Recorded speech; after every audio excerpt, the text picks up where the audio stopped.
भारत में चुनावों में पहली बार ईवीएम का इस्तेमाल साल 1982 में हुआ था। केरल विधानसभा की पारूर सीट पर हुए उपचुनाव के दौरान बैलेटिंग यूनिट और कंट्रोल यूनिट वाली ईवीएम इस्तेमाल की गई। लेकिन इस मशीन के इस्तेमाल को लेकर कोई कानून न होने के कारण सुप्रीम कोर्ट ने उस चुनाव को खारिज कर दिया था। इसके बाद साल 1989 में संसद ने लोक प्रतिनिधित्व अधिनियम 1951 में संशोधन किया और चुनावों में ईवीएम के इस्तेमाल का प्रावधान किया। इसके बाद भी इसके इस्तेमाल को लेकर आम सहमति साल 1998 में बनी और मध्य प्रदेश, राजस्थान और दिल्ली की 25 विधानसभा सीटों में हुए चुनाव में इसका इस्तेमाल हुआ। बाद में साल 1999 में 45 सीटों पर हुए चुनाव में भी ईवीएम इस्तेमाल की गई।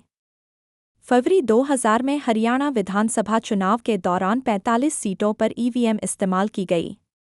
मई 2001 में तमिलनाडु, पश्चिम बंगाल, केरल और पुदुचेरी में हुए विधानसभा चुनावों में सभी सीटों में मतदान दर्ज करने के लिए ईवीएम इस्तेमाल हुई। उसके बाद से हुए हर विधानसभा चुनाव में ईवीएम इस्तेमाल होती आ रही हैं। 2004 के आम चुनावों में सभी 543 संसदीय क्षेत्रों में मतदान के लिए 10 लाख से ज़्यादा ईवीएम इस्तेमाल की गई थी। दुनिया के अलग अलग देशों में कई तरह की वोटिंग मशीनें प्रयोग के तौर पर इस्तेमाल की जाती रही हैं।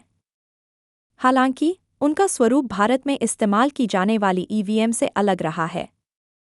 भारत में इस्तेमाल होने वाली मशीन को डायरेक्ट रिकॉर्डिंग ईवीएम (डीआरआई) कहा जाता है। चुनाव आयोग के अनुसार भारत में वोटिंग के लिए मशीन इस्तेमाल करने का विचार सबसे पहले साल 1977 में सामने आया था। तत्कालीन मुख्य चुनाव आयुक्त एस.एल. शक्कर ने इन्हें इस्तेमाल करने की बात की थी। उस समय electronics corporation of India limited Hyderabad को ईवीएम डिज़ाइन और विकसित करने की जिम्मेदारी दी गई थी। 1979 में ईवीएम का एक शुरुआती मॉडल विकसित किया गया, जिसे 6 अगस्त 1980 में चुनाव आयोग और राजनीतिक दलों के प्रतिनिधियों के सामने प्रदर्शित किया। बाद में बेंगलुरु की भारत इलेक्ट्रॉनिक्स लिमिटेड (बीईएल) को भी ईवीएम विकसित करने के लिए चुना गया। ईवीएम को लेकर कई राजनीतिक दल आपत्ति जताते रहे हैं। इन शंकाओं को दूर करने के इरादे से चुनाव आयोग एक नई व्यवस्था लेकर आया, जिसे voter verifiable paper audit trail (VVPAT) कहा जाता है। आम बोलचाल में इसे वीवीपैट भी कहा जाता है। यह ईवीएम से जोड़ा गया एक ऐसा सिस्टम है जिससे वोटर यह देख सकते हैं कि उनका वोट सही उम्मीदवार को पड़ा है या नहीं। ईवीएम की बैलेट यूनिट पर नीला बटन दबते ही बगल में रखी वीवीपैट मशीन में उम्मीदवार के नाम, क्रम और चुनाव चिन्ह वाली एक पर्ची छपती है। 7 सेकंड के लिए वह वीवीपैट मशीन में एक छोटे से पारदर्शी हिस्से में नजर आती है और फिर सीलबंद बक्से में गिर जाती है। ईवीएम का मतलब है इलेक्ट्रॉनिक वोटिंग मशीन। साधारण बैटरी पर चलने वाली एक ऐसी मशीन जो मतदान के दौरान डाले गए वोटों को दर्ज करती है और वोटों की गिनती भी करती है। ये मशीन 3 हिस्सों से बनी होती है। एक होती है कंट्रोल यूनिट (सीयू), दूसरी बैलेटिंग यूनिट (बीयू). ये दोनों मशीनें 5 मीटर लंबी एक तार से जुड़ी होती हैं। तीसरा हिस्सा होता है वीवीपैट। बैलेटिंग यूनिट वह हिस्सा होता है जिसे वोटिंग कंपार्टमेंट के अंदर रखा जाता है और बैलेटिंग यूनिट को पोलिंग ऑफिसर के पास रखा जाता है। ईवीएम से पहले जब बैलेट पेपर यानी मतपत्र के जरिए वोटिंग होती थी, तब मतदान अधिकारी मतदाता को कागज का मतपत्र दिया करते थे।